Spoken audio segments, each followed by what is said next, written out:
Baik, teman-teman, kita coba lanjutkan materi kita di kesempatan kali ini dan hal yang akan kita bahas secara singkat sebagai pengantar adalah tentang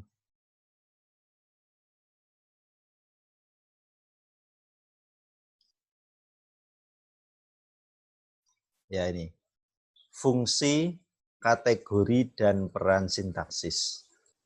Sebenarnya materi ini kan bisa panjang begitu ya, tapi saya rasa sebagian dari Anda itu sudah pernah membaca paling tidak, memahami. Cuma kita tinggal memadukan sebenarnya dari fungsi, kategori, dan peran ini posisinya bagaimana. Karena di materi sebelumnya di saya analisis klausa saya sudah menyebutkan sebagian sehingga nanti bisa saling mengisi begitu ya. Nah, kita pahami dulu mengenai fungsi sintaksis itu.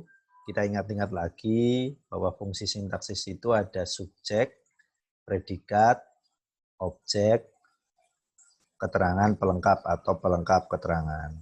Tentu saja ini susunannya adalah susunan normatif ya, dan ketika nanti di dalam kalimat bisa sangat bervariasi karena ketika Anda membuat kalimat, saya yakin betul kalimat itu tidak selalu sama. Bahkan kita tidak berpikir bahwa akan menulis dengan susunan yang selalu seperti itu. Jadi prinsipnya itu ada subjek, predikat, objek, pelengkap, dan keterangan. Nah, di sini ada beberapa hal yang ingin saya ulas begitu ya mengenai materi kita. Di sini tataran di dalam sintaksis meliputi fungsi, kategori, dan peran. Ini yang biasanya dianalisis secara normal di dalam sintaksis begitu. Kalau sudah ada klausa atau kalimat, nanti paling mudah itu menganalisis ya fungsinya, kategorinya, dan perannya.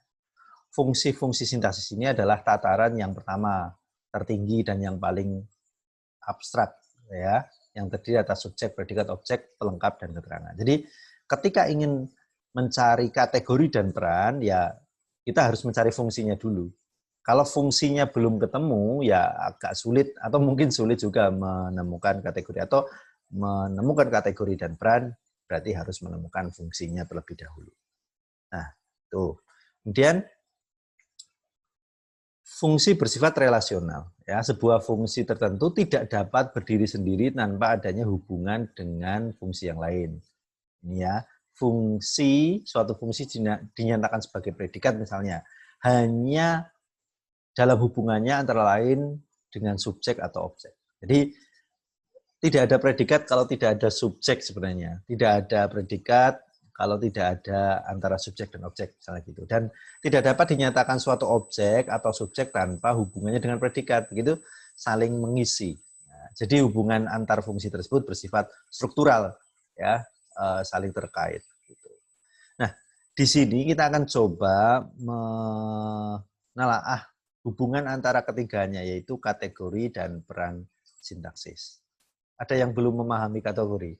Kategori itu ya kita kalau mempelajari mungkin dimulai dari kategori kata ya.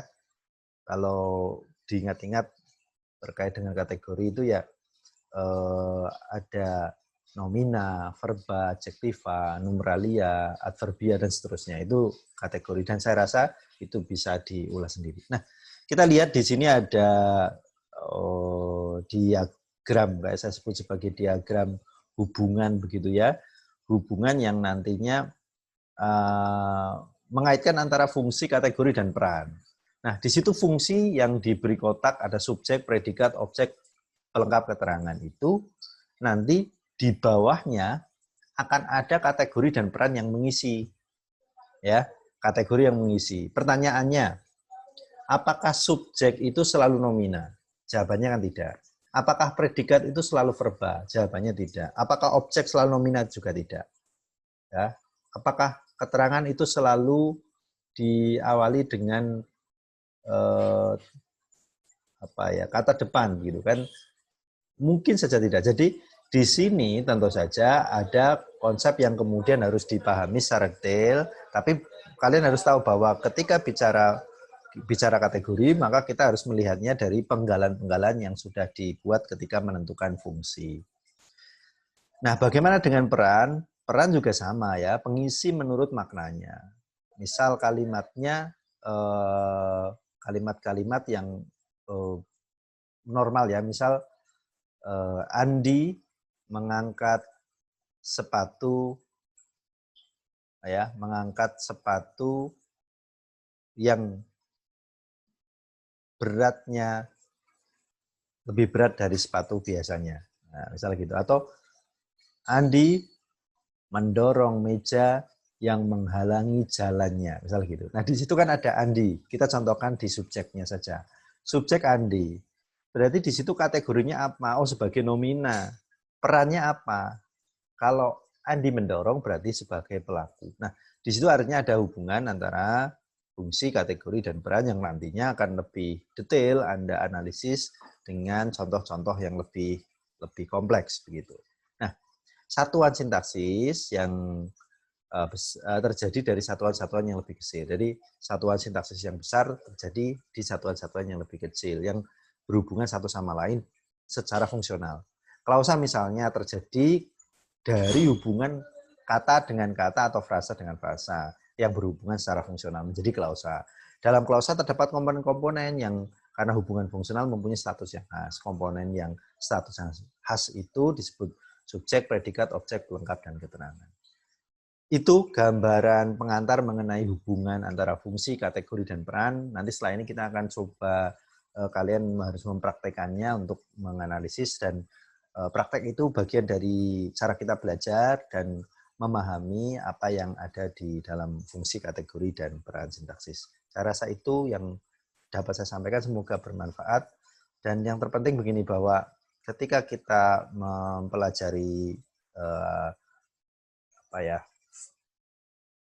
fungsi, ya, kategori dan peran, kita harus bisa secara jeli menelaah mana yang kemudian masuk ke dalam kelompok-kelompok itu. Karena kalau tidak secara jeli, nanti kita tidak bisa membedakan antara satu dengan yang lainnya, terutama ketika menentukan fungsinya. Jangan-jangan, jangan-jangan kita belum memahami bagaimana kita memilah antara subjek, predikat, objek, keterangan, dan pelengkap. Atau jangan-jangan kita belum memahami kategori-kategori kata, kategori-kategori frasa, begitu. Sehingga nanti agak sulit. Kalau peran mungkin agak fleksibel ya, karena berhubungan dengan maknanya, sehingga nanti memungkinkan kita bisa menelaah, memahami secara logika kita bagaimana memaknai dari kata-kata yang ada di dalam bagian-bagian dari fungsi dan kategori tersebut. Saya rasa itu, semoga bermanfaat dan selamat berproses.